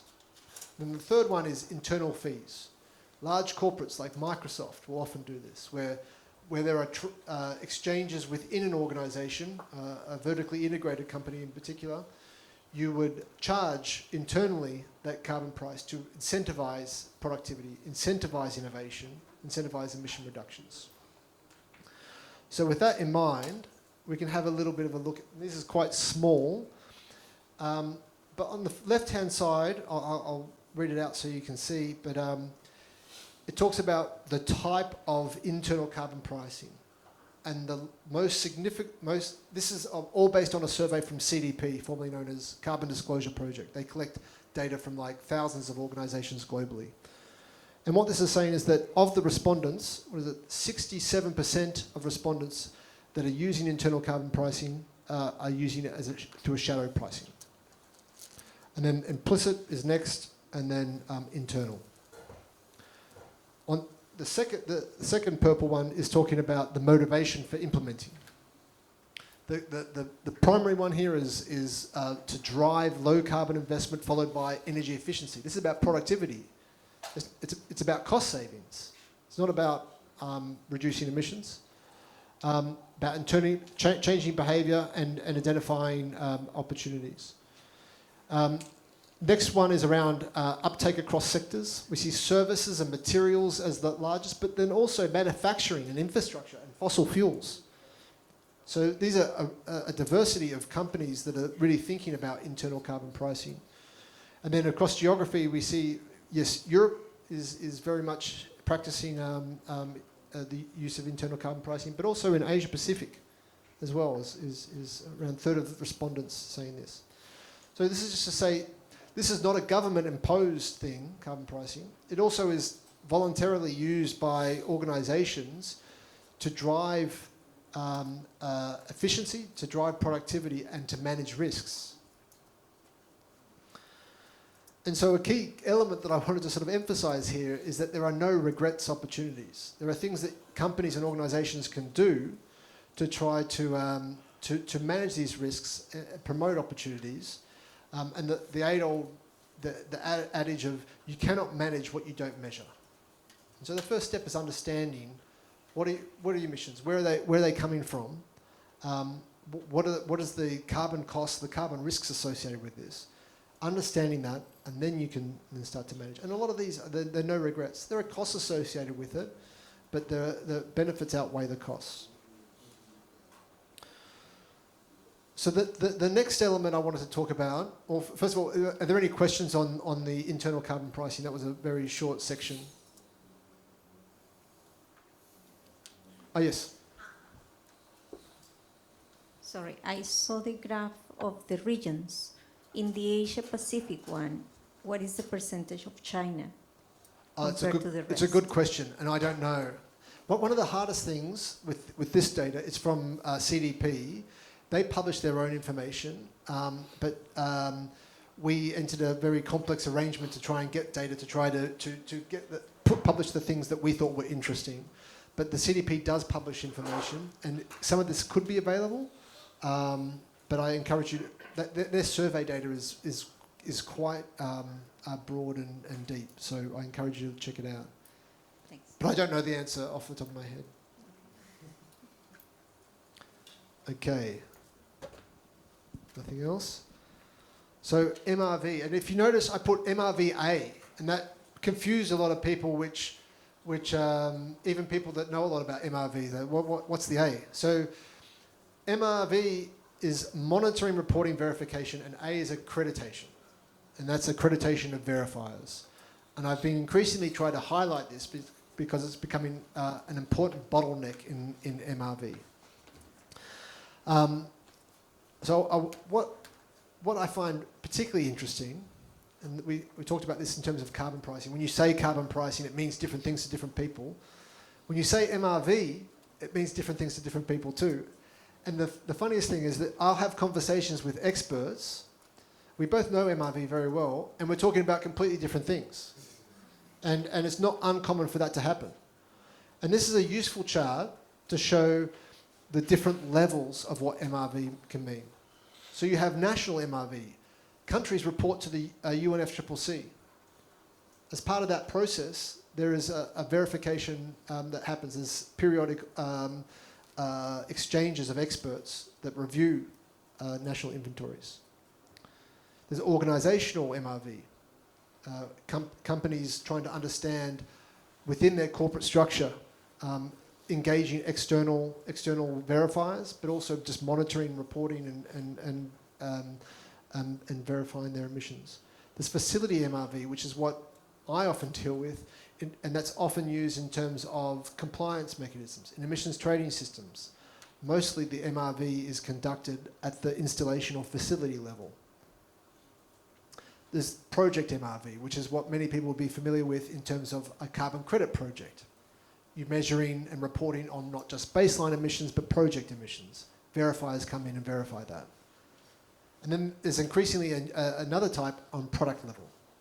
And that's what's the EU CBAM is done at the product level. It's not at sector, it's not at facility, it's at product, which is another level. Now, while these are all slightly different, they are all underpinned by the same principles. The methodologies for accounting for combustion emissions, for example, are from the IPCC. You know, so that the concepts, the principles are all underpinned by the same thing. But knowing that there are these different levels is really important when you're talking to people about and what they're referring to in terms of MRV. And as a result of those different levels, you can use MRV to achieve different various policy objectives. And the reason why I like to highlight this is that if you're designing an MRV system and you understand or are aware of what policy objectives you're trying to achieve, you can use the system that you're designing to tick more boxes. Now, it may not be able to tick all of the boxes. That's not really going to be achievable or feasible. But you can be a bit broader in what information you're trying to collect and how reporting is undertaken, standardising reports and what that means. And I've been trying to do a little bit of work on this in terms of trying to help countries design MRV systems that can also help businesses in those countries report under the EU CBAM. There's linkages there. So this is a useful snapshot of where MRV is currently taking place globally. We have documented over 70 MRVA systems in domestic jurisdictions. which has increased significantly from 2015, which was around 40. And we documented a few different categories of MRV. Those that are complete MRV, which have each of those components, the monitoring, the standardized reporting, verification, and an accreditation system of that verification. But there are a few systems that only have reporting or limited verification. And then there are others that are a bit more, I guess, on the periphery, things like that are monitoring and reporting fuel taxes. So that it's not looking at the emissions directly, but looking at the activity data. So with that, and there's been a lot of build-up in terms of the things that we've covered, but Rizal, I'd like to turn to you to give a bit of an overview and the vantage point of the Bursa Climate Exchange, Carbon Exchange, and to what some of the challenges and opportunities are for businesses, touching on some of those aspects that we've introduced. Thank you. The floor is yours. Thank you. Thank you very much. Was the clicker? Okay. Thank you very much again, Joe, and for doing all the heavy lifting of explaining how the market works, how carbon credit works, and so on. Actually, I could ask Aurora to do this as well because she was actually part of Bursa Carbon Exchange before we were colleagues. So, Aurora, you want to do this? Okay. Well, so Bursa Carbon Exchange actually started back in the end of 2022 as part of a government mandate to implement a voluntary carbon market in Malaysia before the appearance of a compliance market, whether it's a form of carbon tax or a domestic ETS. So in 2023, we kept ourselves busy by first organizing an auction, followed by our continuous trading platform launch in September. And then in 2024, which is also the year where we had the first Malaysian nature-based carbon credit, and we auctioned that, which is the Kuamut Rainforest Conservation Project in Sabah. If that wasn't enough to keep us busy, we also introduced another product on the exchange, which is renewable energy certificates, or RECs for short. Basically, they are energy attributes of renewable energy systems. And at the end of that year was also when the government actually announced carbon tax to be implemented in Malaysia during the tabling of budget 2025. And the following year, we also auctioned another Malaysian project with Synergy and Monsoon Carbon, which is the first Malaysian tech-based project. And also the year where we introduced forward offtake auctions using our auction as a service platform. But today we're still operating the voluntary carbon market. There's still no compliance at the moment. And if you're not aware, Malaysia already launched the National Carbon Market Policy, the NCMP, on 21st of April 2026, this year. So it's actually a good news because we have a specific policy for carbon market in Malaysia. Talking about Article 6, CORSIA, and things like that. But on the flip side, this is also when the Minister of NRES, YB Arthur Joseph Kurup, also announced that carbon tax in Malaysia will be delayed or deferred with no specific date being mentioned. So yeah, so two news in the same day. So BCX, we're still operating the VCM, the voluntary market, and this is basically how we are structured. So as I mentioned before, we have only two products, carbon credits as well as RECs. For carbon credits, we adopt only two standards now, which is the two more, I guess, popular standards, which is Vera and Gold Standard, basically international standards. And for RECs, we adopt the IREC standard. So of course, we're not stopping there. We're also looking at other standards to be adopted on the platform. And that includes the United Nations PACM, the Paris Agreement crediting mechanism, which is in evolution of the previous clean development mechanism, the CDM, from the Kyoto Protocol days. Of course, we do also support the national standards when it becomes available. So under the NRES Ministry, the Malaysia Forest Fund is also developing Forest Carbon Offset Protocol, or FCO, a national standard for nature-based projects in Malaysia. So it's still under development, and naturally we'll also adopt that standard when it becomes available in the market. So for Bursa, we have three types of trading modes. Auction, which is divided into two, standard auction as well as the forward offtake auction. We have our continuous trading platform and also off-market transaction for bilateral deals cleared on the platform. We have 2 participant classes, suppliers who admits the units and traders who buys and sell these units. We actually just introduced a new participant class, which I didn't have time to update here, which is called the non-trading participant, and that is basically only for the forward offtake auction.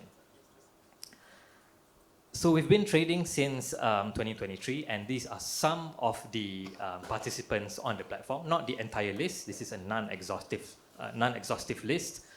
These are just companies we have released their names in our past press releases from our auctions, our launch of our trading platform, and so on. So you can see quite different representation from different companies.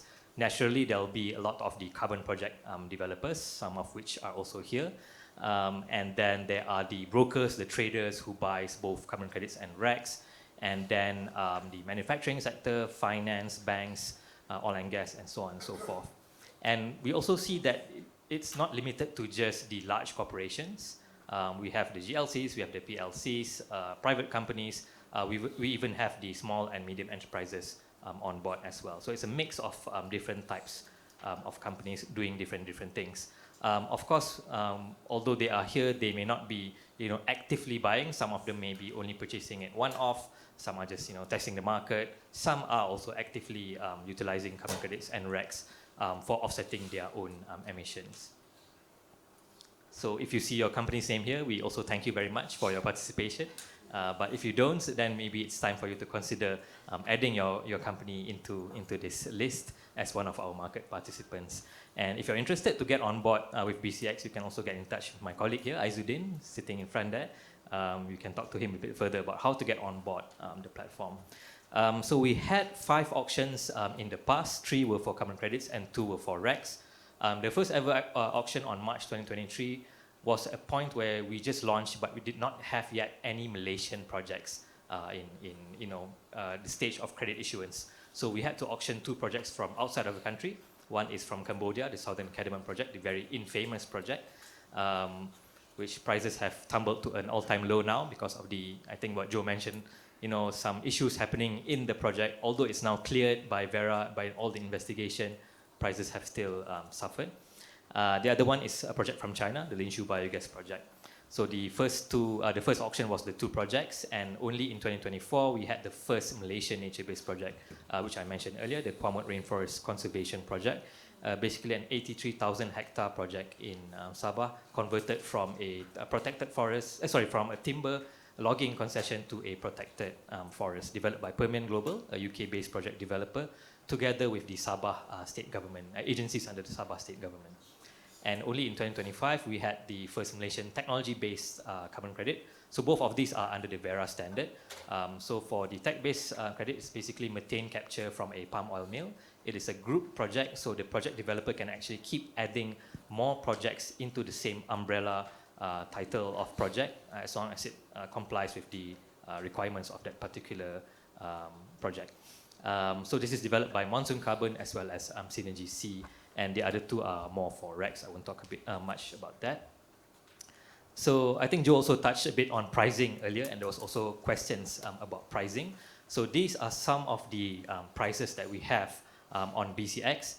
Now these are last done prices or last traded prices. They are not offer prices. So it just gives you an indication of what are some of the prices that have been traded on BCX.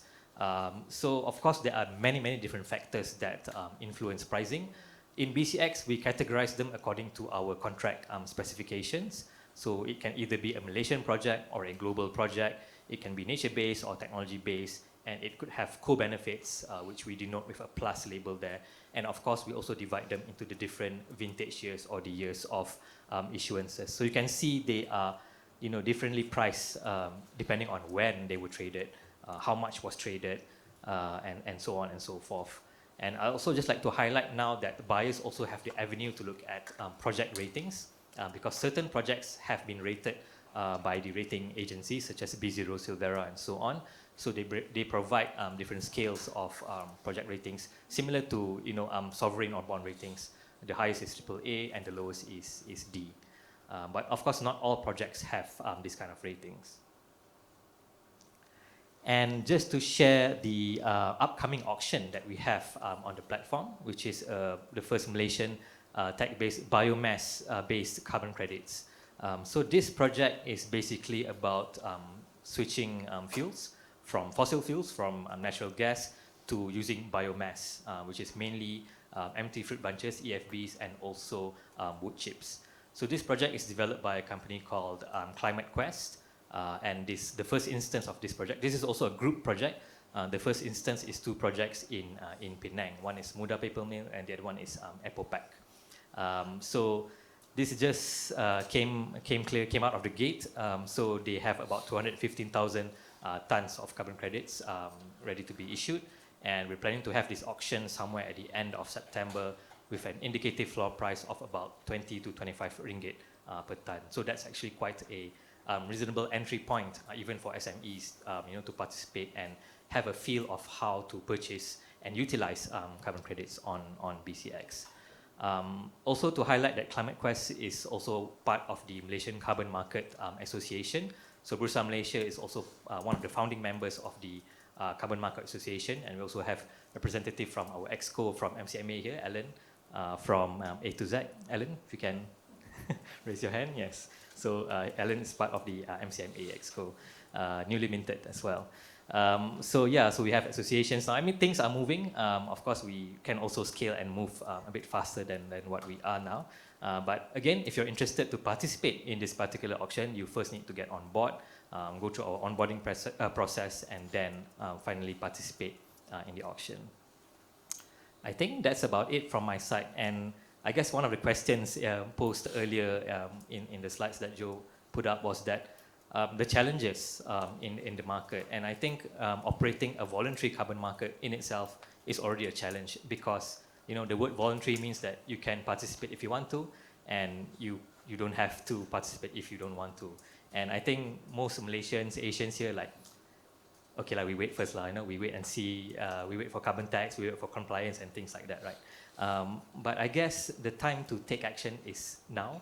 There's not enough time. We can't wait for net zero to be 2050 and only start participating in 2049 or 2048. It's too late to scale the market, and the market needs finances, as just what has been discussed before. So it's a financing tool to encourage more carbon projects to be developed, whether it's in Malaysia or even outside of Malaysia. So it's not the only solution to decarbonization or to net zero, but it's actually one of the solutions in a Swiss Army knife of different solutions being adopted right now. So I think that's it from me. Thank you. I'll pass this back to Joe. Thank you, Rizal. Any questions for Rizal about? Yep, one up here. Yes. Yeah, thank you so much for the presentation. I'm just wondering, I think among all the carbon, developers, they have been talking about carbon tokens, and I'm just wondering what's your thoughts about tokenization of carbon credits in the market, because we are starting to see that incorporated in many of the carbon development projects. But do you think they are legit, and whether there will be a future for it in the carbon market? Right. Yeah, I think that's a good question. We've also met up with a lot of companies who've approached us talking about tokenization, fractionalizing credits, and so on and so forth. But I think the fundamental is that if we do not have a very liquid market, then it also will be a bit challenging, because tokenization also will have, I'm no expert on that, but I guess it will have also additional costs and things like that. Also, although it provides a bit more access to, having fractionalized credits will provide a bit more access to smaller distribution channels, such as retail market and all that. But yeah, I don't know if Joe has a view on that as well. So a quick view would be, I think tokenization can generally improve market operation. It helps with transparency of information and avoids the need for a centralized approach. But my counterpoint is that the quality of the carbon credits is not influenced by the technology that you're using, if it's tokenization or not. In the sense that when it first came about, people were talking a bit about, oh, this, like, you know, digital MRV and tokenization going to solve the world. Well, it's not the case, because the issues around additionality, double counting, and other things, it does help with double counting, but the fundamentals of the project, I think, are not changed by tokenization.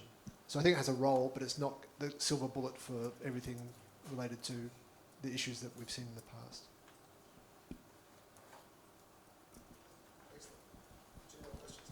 I've just got a quick comment. Thanks, Joe, Rizal, and Aurora for the comments.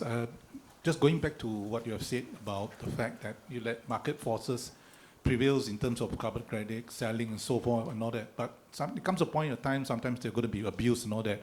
So the point I'm trying to allude is that I think there will be a need to have carbon governance, just like AI governance and all that. Eventually you have to that, you know, I mean, Rizal, you talk about trust. What happened to the FIFA president trust, you know, what he did. So that's a comment. I think, I don't know what you think about this governance, carbon governance that eventually will come in place. Because eventually it has to, because there could be an abuse, there will be greed and all that when they go into trading and so forth and all that. So I think inevitably that should come in, just like AI governance. Thank you. I'm sure you have many views on the governance, but you're right, it's critical. And simple things like who's responsible for what, you know, that's really important, and we see this all the time in the countries that I've dealt with. And so establishing the institutional frameworks along with the infrastructure, and which is where I think Rizal and BCX comes in, are really important to giving that confidence and trust in the market that Rizal also spoke about. But I completely agree, yep. Yeah, maybe just to add on, I think we've also talked about the integrity of the supply side by parties like ICVCM and all that. So the focus has always been a lot on the supply side, you know, making sure that there's it's a very integral, there's a lot of improvement. I think that we've sort of stabilized since the 2023 issues being brought up in the Guardian article and so on. So the supply side, I think, is quite covered, but I guess now the shift should be more focused also on the demand side, on the purchase side, because, you know, there's also a lot of allegations of greenwashing and things like that. So a clear claims guidance also required, and I think Singapore is also developing it under the SSFA. So we hope to also adopt that under the for Malaysia and even the ASEAN level, because you also have to know how to purchase the carbon credits to avoid, you know, all these allegations as well. So yeah, and having, you know, government intervention like, you know, the Climate Change Act, National Carbon Market Policy and things like that, you know, also help with improving the governance and trust in the market. Yep, at the back, please. Yeah. Hi, I'm Donovan from I'm the head of conservation for Malaysian Nature Society. The questions I would like to ask in terms from your discussion on, there's been a lot of various, this is a lot to do with in terms of how receptive are the airlines and as well in terms of shipping companies towards this, looking in terms of the Malaysian, in terms of the stakeholders with regards to that, because Darussalam, yeah, in terms of them, is very receptive towards the carbon markets, and I know that a lot of them are, you know, volunteering in terms of looking at it. But in terms of airlines that we have in Malaysia and shipping companies, because that's also another biggest emitters, and that shoots directly because there's no sort of carbon, and how are we having that governance as well? And also, my question is, how receptive are them, of these stakeholders, towards this carbon tax aspects? Yeah. Happy to go first again. Yeah, It gives you guys time to think about a better response than what I say. But the first point on aviation and shipping, there are two issues to consider here. The first is domestic, and the second is international. So international aviation and shipping is a little bit different. It's classified as bunker fuels, and it sits outside of a national inventory. So it means that international voyages do not get included in a country's report to the UNFCCC. And the reason why I emphasize that is that what happens is that when you implement a domestic carbon price, those emissions are not generally not covered by those, are not included in the domestic carbon price. There's a few exceptions. Europe, which is complicated because it's multinational, but generally that's how people apply it. So you're really talking about domestic legs or domestic legs of international voyages within your jurisdiction. And so in terms of the international, I think Aurora already spoke a little bit about some of the policies. The International Civil Aviation Organization has a emission reduction program, offsetting program. And the International Maritime Organization tried very hard and got very close to a carbon tax, a carbon price, but it was not passed, and seems unlikely in the short term for that to get in. But they do have a pricing measure to try and tackle those emissions. Domestically, it's a sovereign decision as to whether or not you implement a carbon price or what measures you try to tackle that. It's too early in the process for Malaysia, whether or not where that sits, I think. But I think it would be a consideration as to how do you tackle emissions from those sectors and the extent to which you use pricing for those.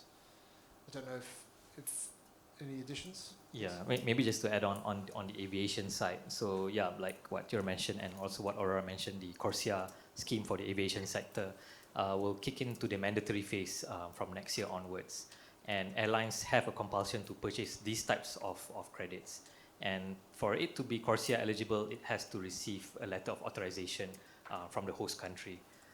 So Malaysia, for example, the government has to authorize that as corresponding adjusted credits.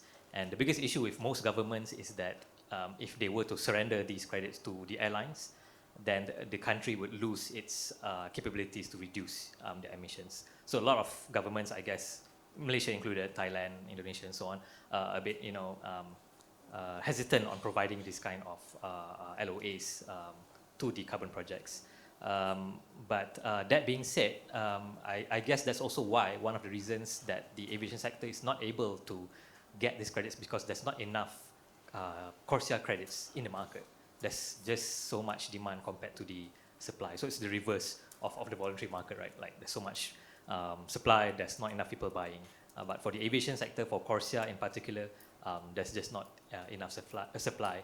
And the only alternative to the aviation sector is buying SAF, which is the sustainable aviation fuels, which are much higher priced compared to even the Corsia credits. So I think that's one issue with the aviation sector. Another question?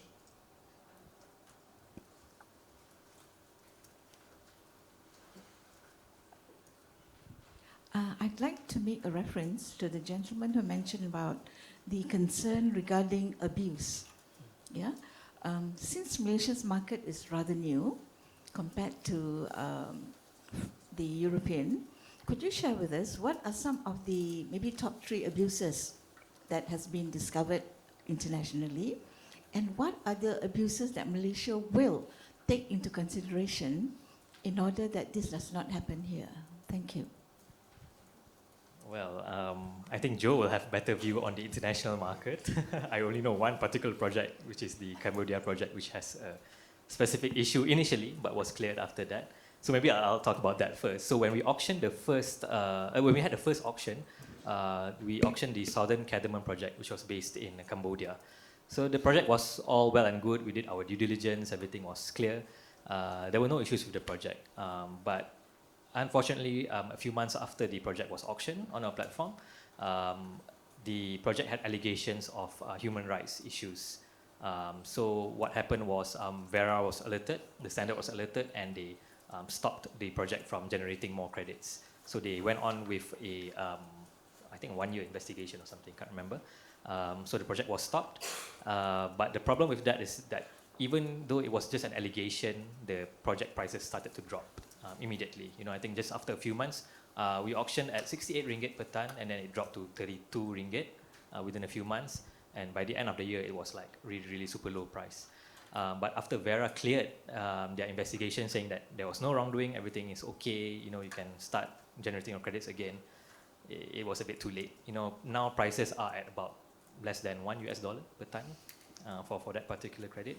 So for that particular project. So yeah, I think that's ironic for this kind of market.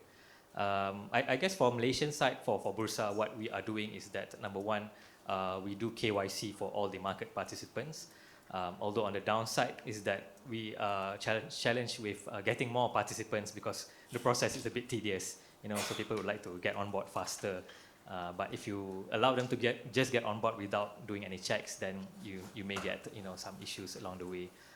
To a certain extent, we also monitor the projects, but we don't actually go into too much detail because we're just an exchange. We're just like a supermarket, like any Tesco, Aeon, or whatever. They have many different products, and if you find something wrong with one particular product, you don't go after the supermarket, right? You go after the product. So we are only putting up products on our shelves, and we try as best to accommodate the market.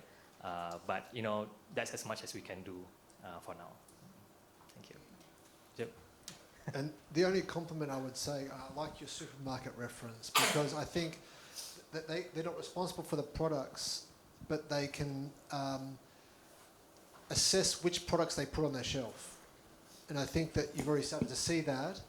And what I mean there is like which standards, which methodologies, and it sounds from what your presentation is, you've been very deliberate in your approach to that. Yep. And I think that's how you can manage risks. Yeah, true. Yeah, I think going back to the analogy, it's like placing different products in different shelves, right? Some are higher, some are lower, so you know which ones to prioritize. Yes, Aurora, go ahead. I think I can add on at a program level. So at a carbon crediting program level, we also see, there are some program, they are like claiming they are credible and all that, but in fact, they are also the project developer themselves, they are the carbon standard themselves, they are the BVB themselves. So it's like a lot of conflict of interest that happening within that program. So we observe this kind of situation before that is happening right now. So globally, there is over 40 carbon crediting programs around the world. And how do we know which one are credible? So there are some ways that you can look at it. For example, the ICBCM that I talk about, they are trying to, verify whether these carbon programs are meeting their core carbon principle. So when you go to their website, you can see that this CCP eligible program, their names, who are they, and how they fulfill their requirements as high integrity or meeting the core carbon principles. On top of that, you can also see programs that are Corsair eligible, because in the market, Corsair is seen as a high integrity, very stringent requirement. So if the program itself is accepted by Corsair as Corsair eligible, we also already can safely say that they meet the criteria that is quite high, considered quite high. But it doesn't mean that programs that are not yet CCP eligible or Corsair eligible is not good program. Maybe they are still working towards getting their eligibility from Corsair or ICBCM.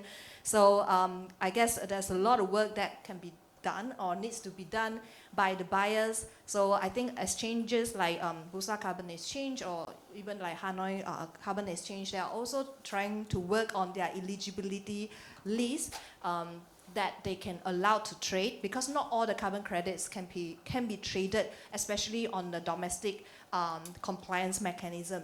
Like for example, under Singapore carbon tax, they also listed international carbon credit criteria, whereas the obligated entities can only use credits from that meeting all these criteria to offset their carbon tax. You cannot just simply buy from this program or that program and offset your carbon tax. So these are some reference that you can look at and see how to determine your procurement strategy if you are carbon credit buyers. Thanks. So we're at time, but if you will indulge me, I'll have one more slide that I think I'll present, the last slide, but I also wanted to put up this. I'm actually interested to see what the results are from the room. So what do you see as the biggest implementation challenge for Malaysia to implement an effective carbon price? And again, there's no right or wrong. It's really just a pulse check for the room. You've heard me drone on. You've heard some insights from the UNDP and BCX. And what do we think is the biggest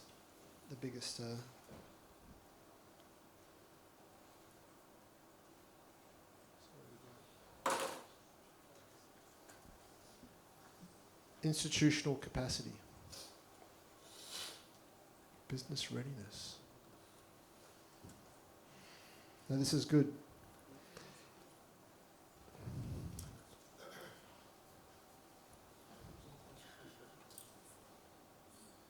Okay, so there's two front runners here in terms of institutional capacity and business readiness, which I think are quite interlinked on making sure that, talking about the institutions again and the governance structures and capacity of both government and business. So with that, I have to confess that I had to skip the section that we were going to talk about the carbon border adjustment mechanism. But I think that's okay because we got to have a much more rich discussion about the other elements and lots of really good questions. So this is my last slide and then everyone can go and we're only a couple of minutes over. But this is to try to recap as to what I think the key takeaways are. You may have taken away something else, but I think that the first point that I was trying to emphasise is that carbon pricing is becoming mainstream. We've seen that there are over 80 instruments implemented globally. Asia has a significant number of those, as well as a high proportion and high contribution to global carbon pricing. We've also seen how it's touching on not just climate aspects, but other aspects of policy, which leads to number two, that it's no longer just climate policy. It's a competitiveness issue, it's trade, it's fiscal, it's investment. And I think that's important when you start to think about what governments are thinking about when they're implementing these types of policies. It's not just about achieving environmental outcomes, it's about achieving fiscal, economic and social outcomes. And the last point is that readiness can help manage risk, but not only that, it can help create or understand or identify potential opportunities. And so I think that these are some takeaways. You may have got something else out of it, which is totally fine. But with that, I'll leave it to you and thank you very much for attending and staying tuned.